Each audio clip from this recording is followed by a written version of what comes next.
Welcome to the Pookie Tunes.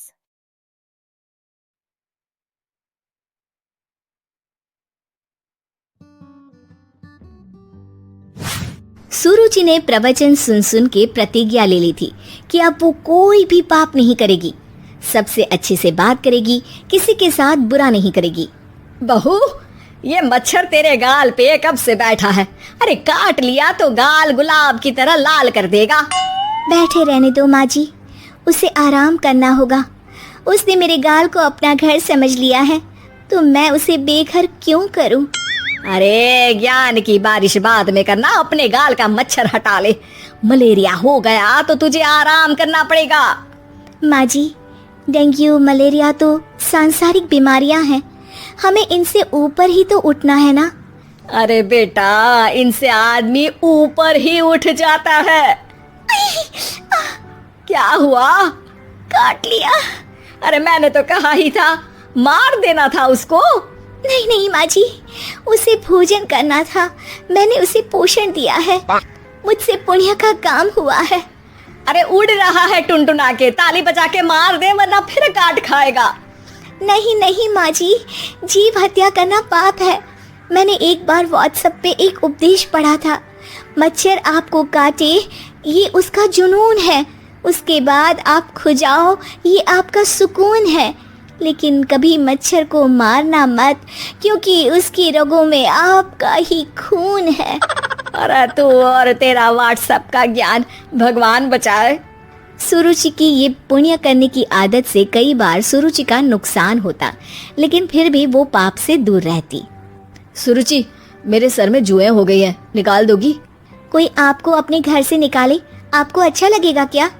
अरे लेकिन परेशान करती हैं जुएं, दिन भर सर खुजाता रहता हूँ। देखो, इसी बहाने तुम्हारे सर की चंपी हो जाती है। तुम्हें तो जुओं को थैंक यू कहना चाहिए। तभी बाहर से ससुर जी की आवाज आती है, बहू बहू। अभी आई बाबूजी। बेटा सुनो, ये देखो चाय में ना मक्खी तैर रही है, दूसरी चाय ले आओ जाओ। ला दूंगी, पर मक्खी मत हटाइएगा। अरे क्यों बेटा? मक्खी चाय का सेवन कर रही है, अच्छा थोड़ी ना लगेगा आप बीच में अडंगा डाल देंगी तो। आपको अच्छा लगेगा क्या अगर कोई आपकी चाय छीन ले? अरे पर निकालूंगा नहीं तो मक्खी मर जाएगी बेटा। नहीं नहीं बाबूजी, आप उसे पीने दीजिए, पीकर उड़ जाएगी। लेकिन बाबूजी मक्खी के साथ ही चाय पी जाते हैं। ये क्या किया बाबूजी?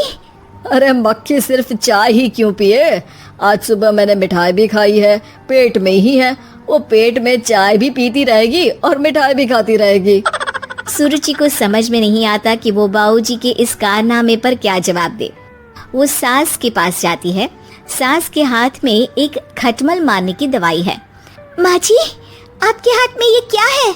अरे बेटा, तू तो बीए पढ़ी है, इतना तो पढ़ने में आया ही होगा कि ये खटमल की दवाई है। माँ जी, आप क्यों मार रही हैं खटमल? मत मारिए माँ जी, आप अपनी नींद के लिए खटमलों को हमेशा के लिए सुला देना चाहती हैं। अरे अब चुप भी हो जाओ देवी, पुरानी दवाई है, एक्सपायर हो गई है, फेंकने जा रही हूँ, नहीं मार रही हूँ खटमल। और वैसे भी खटमल से ज्यादा तो तूने हमारी नींद हराम कर रखी है। माँ जी, पुण्य करना चाहिए, आपको तो ज्यादा करना चाहिए, आपकी तो उम्र भी हो रही है। अरे उम्र से याद आया, बैंक में जाकर जन्म तारीख सही करवानी है, तैयार हो जा, कल स्कूटी चला के ले जाना मुझे। अगले दिन सास घर से निकलने से पहले दही शक्कर खा रही है और जल्दी जल्दी में हाथ नहीं धोती। बहू स्कूटी निकालती है और सास ताला लगाती है। ताला लगाते वक्त शक्कर के दाने ताले पे रह जाते हैं और दोनों सास बहू हड़बड़ी में घर से बाहर निकल जाती हैं। अच्छा हुआ कि तेरी स्कूटी में सेल्फ स्टार्ट है, वरना तू तो बोलती कि मैं किक नहीं मारूंगी, किक मार दी तो पाप लगेगा। माँ जी, इस तरह मजाक करना भी पाप होता है। दोनों सास बहू बैंक पहुँचती हैं। अभी लंच टाइम है, बाद में आना। अरे भाई साहब सुन तो लो, करवाना क्या है? अरे जन्म तारीख बदलवानी है, कैसे बदलेगी? अब किसी और तारीख को पैदा हो जाओ। यही चुटकुला आप अपने मैनेजर को भी सुना पाओगे ना? वो भी हंस ले थोड़ा, अभी बुलाती हूँ। अरे अरे रुकिए रुकिए, ये फॉर्म भरिए और आधार कार्ड दीजिए। अरे राम रे, आधार कार्ड तो भूल ही गई, उसके बिना तो नहीं होगा। अरे बहू जा, घर से जल्दी से मेरा बटुआ उठा ला, उसमें मेरे सारे कार्ड रखे हैं। जा जा जल्दी लेकर आ, वरना बैंक बंद हो जाएगा और कल मुझे अपनी बहन के यहाँ भी तो जाना है ना। जी माँ जी, अभी गई और अभी आई। अरे रुक, चाबी तो लेकर जा घर की। बहू जल्दी से घर पहुंचती है, लेकिन घर पहुंचते ही देखती है कि ताले पे बहुत सारी चींटियां हैं, जो माँ के ताला लगाते वक्त हाथ से ताले पे शक्कर छूट जाने के कारण आ गई थी। चींटियां हट जाओ, मुझे आधार कार्ड निकालना है। बहू चींटियों को हटाती नहीं है, उनसे मिन्नतें करने लगती है। सुनो, हट जाओगी तो और भी शक्कर के दाने खिलाऊंगी। अभी सास का काम बहुत ज़रूरी है, मेरी बात सुन लो, मान लो।